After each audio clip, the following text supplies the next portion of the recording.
Good noon students. आज हम लोग क्लास 7th की हिंदी के बाल महाभारत से चैप्टर 15 चौसर का खेल व द्रौपदी की व्यथा नामक पाठ का अध्ययन करेंगे।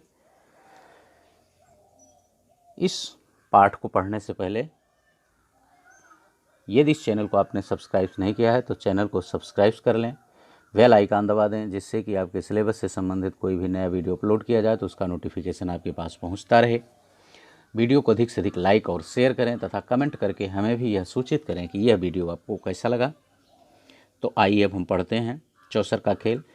चैप्टर 14 में आपने देखा कि महाराज धृतराष्ट्र ने विदुर को युधिष्ठिर के पास चौसर का खेल का निमंत्रण लेकर के भेज दिया और कहा कि जाओ और युधिष्ठिर को बुलाकर ले आओ।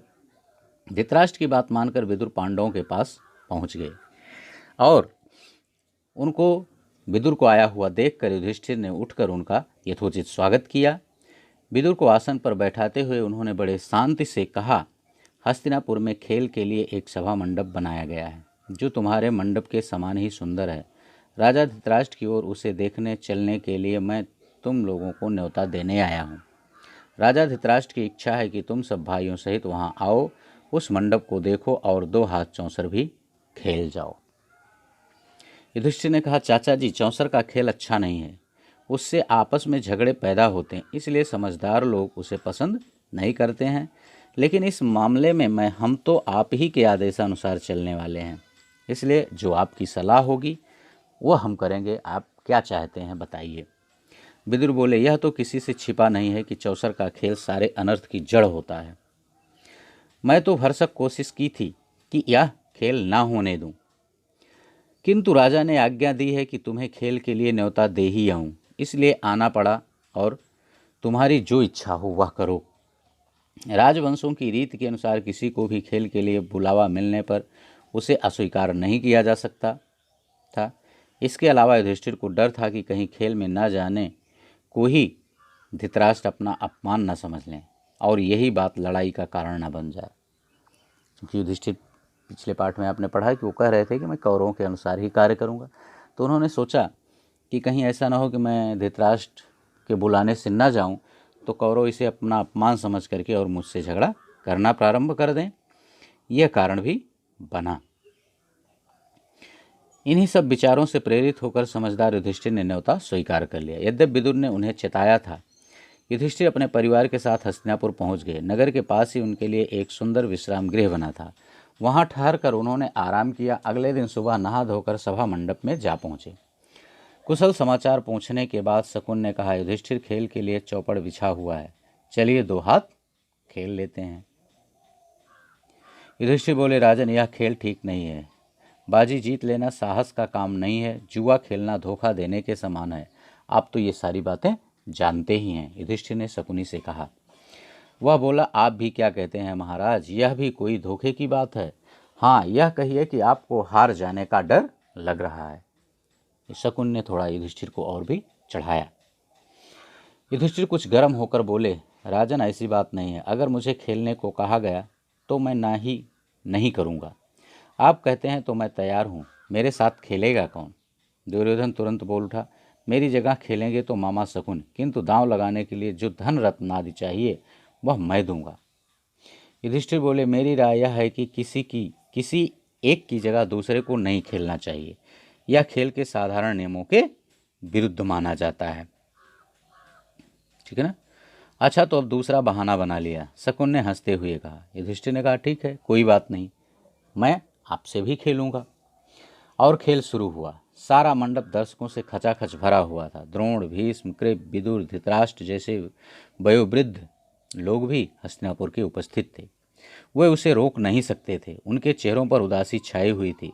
अन्य कौरव राजकुमार बड़े चाव से खेल को भी देख रहे थे। पहले रत्नों की बाजी लगी, फिर सोने चांदी के खजानों की, उसके बाद रथों और घोड़ों की। तीनों दांव युधिष्ठिर हार गए। शकुन का पासा मानो उसके इशारों पर चलता था।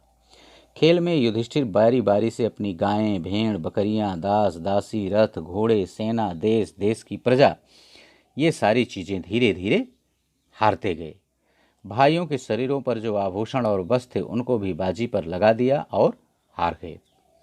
और कुछ बाकी है? शकुन ने पूछा। यह सांवले रंग का सुंदर युवक मेरा भाई नकुल खड़ा है, वह भी मेरा ही धन है, इसकी बाजी लगाता हूँ। चलो, युधिष्ठिर ने जोश के साथ कहा। शकुन ने कहा, अच्छा तो यह बात है, तो यह लीजिए, आपका प्यारा राजकुमार अब हमारा हो गया। कहते कहते शकुन ने पांसा फेंका और बाजी मार ली। युधिष्ठिर ने कहा, यह मेरा भाई सहदेव, जिसने सारी विद्याओं को पार पा लिया है, इसकी बाजी लगाना उचित तो नहीं है, फिर भी लगाता हूँ, चलो देखा जाएगा। यह चला और वह जीता। कहते हुए शकुन ने पासा फेंका। सहदेव को भी युधिष्ठिर गंवा बैठे। अब दुरात्मा शकुन को आशंका हुई कि कहीं युधिष्ठिर खेल बंद ना कर दें। बोला, युधिष्ठिर, शायद आपकी निगाह में भीमसेन और अर्जुन माद्री के बेटों से ज़्यादा मूल्यवान हैं, सो उनको बाजी पर आप लगाएंगे नहीं? युधिष्ठिर ने कहा, मूर्ख शकुन, तुम्हारी चाल यह मालूम होती है कि हम भाइयों में आपस में फूट पड़ जाए, सो तुम क्या जानो कि हम पांचों भाइयों के संबंध क्या हैं। पराक्रम जिसका कोई सानी नहीं है, उस अपने भाई अर्जुन को मैं दांव पर लगाता हूँ, चलो। शकुन यही तो चाहता था, तो यह चला। कहते हुए पांसा फेंका और अर्जुन भी हाथ से गया। ठीक।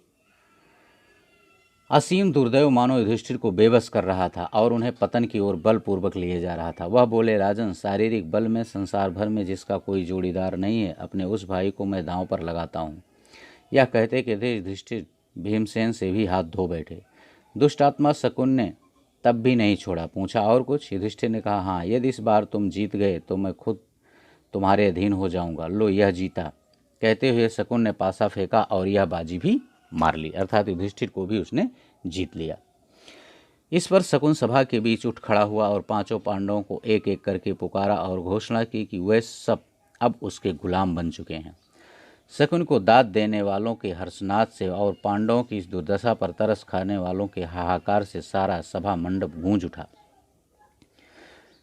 क्योंकि सारे लोग जान रहे थे कि शकुन जो है वह कपट कर रहा है, छल कर रहा है।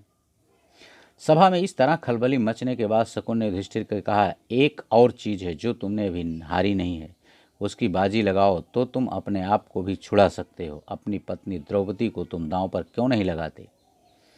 और जुए के नशे में चूर युधिष्ठिर के मुंह से निकल पड़ा, चलो, अपनी पत्नी द्रौपदी को भी मैंने बाजी लगाई।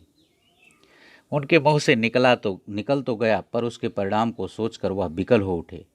हाय, यह मैंने क्या कर डाला? युधिष्ठिर की इस बात पर सारी सभा में एकदम हाहाकार मच गया। जहाँ वृद्ध लोग बैठे थे उधर से धिक्कार की आवाज़ें आने लगीं, अर्थात वहाँ बैठे सभा में वृद्ध लोगों ने धिक्कारा युधिष्ठिर को।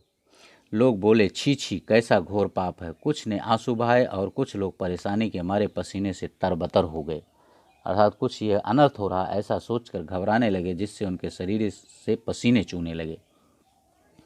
दुर्योधन और उसके भाइयों ने बड़ा शोर मचाया। यह युयुत्स नाम का धृतराष्ट्र का एक बेटा शोक संतप्त हो उठा और ठंडी आ भर कर उसने सिर झुका लिया। लेकिन दुर्योधन का एक भाई युयुत्स था, वह अन्याय के खिलाफ था, इसलिए जब युधिष्ठिर ने द्रौपदी को दांव पर लगाया तो उसे कष्ट हुआ। शकुन ने पांसा फेंक कर कहा, यह लो, यह बाजी भी मेरी ही रही। बस फिर क्या था। दुर्योधन ने विदुर को आदेश देते हुए कहा, आप सभी रनवास में जाएं और द्रौपदी को यहाँ ले आएं। और इतनी बात होते हुए ही दुर्योधन ने विदुर को आदेश दिया और द्रौपदी को उस सभा में बुलाने का आदेश दिया। उससे कहें कि जल्दी आए। विदुर बोले, मूर्ख, नाहक क्यों मृत्यु को न्योता देने चला है? अपनी विषम परिस्थिति का तुम्हें ज्ञान नहीं है। विदुर ने दुर्योधन को डांटा भी। दुर्योधन को यूँ फटकारने के बाद विदुर ने सभासदों की ओर देखकर कहा, अपने को हार चुकने के बाद युधिष्ठिर को कोई अधिकार नहीं था कि वह पांचाल राज की बेटी को दांव पर लगाए। विदुर की बातों से दुर्योधन बौखला उठा। अपने सारथी प्रतिकामी को बुलाकर उसने कहा कि विदुर तो हमसे जलते हैं और पांडवों से डरते हैं, रनवास में जाओ और द्रौपदी को बुला लाओ। आज्ञा पाकर प्रतिकामी रनवास में गया और द्रौपदी से बोला, द्रुपद राज की पुत्री, चौसर के खेल में युधिष्ठिर आपको दांव में हार बैठे हैं। आप अपराजा दुर्योधन के अधीन हो गई हैं। राजा की आज्ञा है कि आप धृतराष्ट्र के महल में दासी का काम करना है। मैं आपको ले जाने के लिए आया हूँ। सारथी ने जुए के खेल में जो कुछ कहा था उसका सारा हाल कह सुनाया। वह प्रतिकामी से बोली, रथवान, जाकर उन हारने वाले जुए के खिलाड़ियों से पूछो कि पहले वह अपने को हारे थे या मुझे। सारी सभा में यह प्रश्न उनसे करना और जो उत्तर मिले वह मुझसे आकर बताओ, उसके बाद मुझे ले जाना। प्रतिकामी ने जाकर भरी सभा के सामने युधिष्ठिर से वही प्रश्न किया जो द्रौपदी ने बताया था। इस पर दुर्योधन ने प्रतिकामी से कहा, द्रौपदी से जाकर कह दो कि वह स्वयं ही आकर अपने पद से यह प्रश्न कर ले।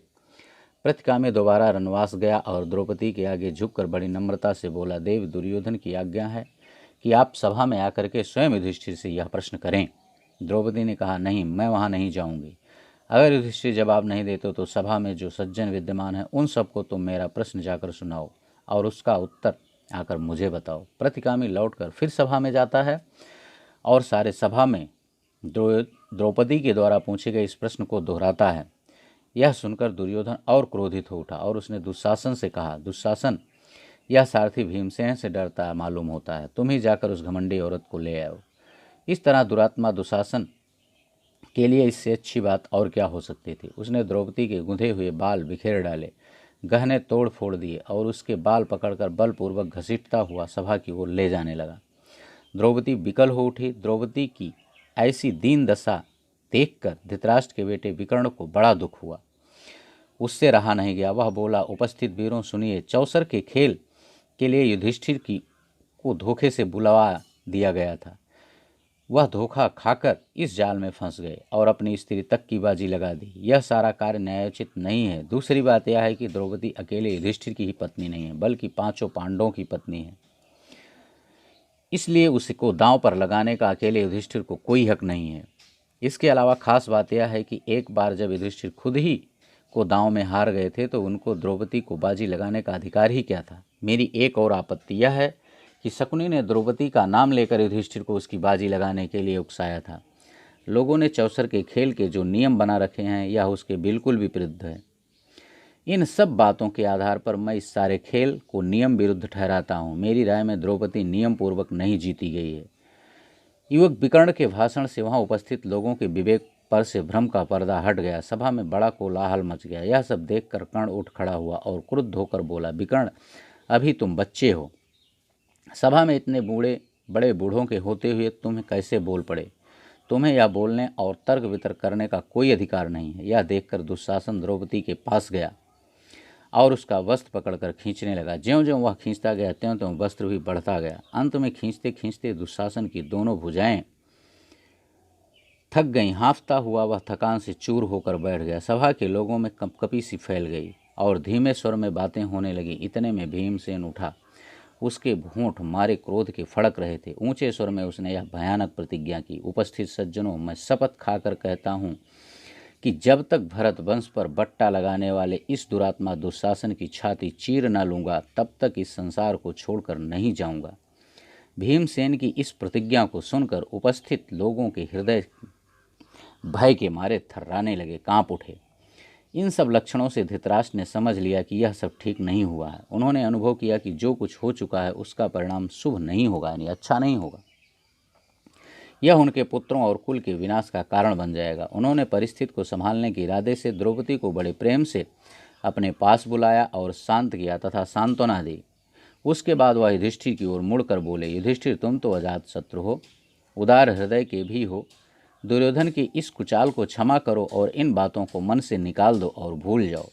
अपना राज्य तथा संपत्ति आदि सब ले जाओ और इंद्रप्रस्थ जाकर सुखपूर्वक रहो। धृतराष्ट्र की इन मीठी बातों को सुनकर पांडवों के दिल शांत हो गए और यथोचित अभिवादन आदि के उपरांत द्रौपदी और कुंती सहित सब पांडव इंद्रप्रस्थ के लिए विदा हो गए। पांडवों के विदा हो जाने के बाद कौरवों में बड़ी हलचल मच गई। पांडवों के इस प्रकार अपने पंजे से साफ निकल जाने के कारण कौरव जो थे वो और क्रोधित होने लगे। दुशासन और शकुन के उकसाने पर दुर्योधन पुनः अपने पिता धृतराष्ट्र के सिर पर सवार हो गया और पांडवों को खेल के लिए एक बार और बुलाने को राजी कर लिया। युधिष्ठिर को खेल के लिए बुलाने को फिर दूत भेजा गया। पिछली घटना के कारण दुखी होते हुए भी युधिष्ठिर को यह निमंत्रण स्वीकार करना पड़ा।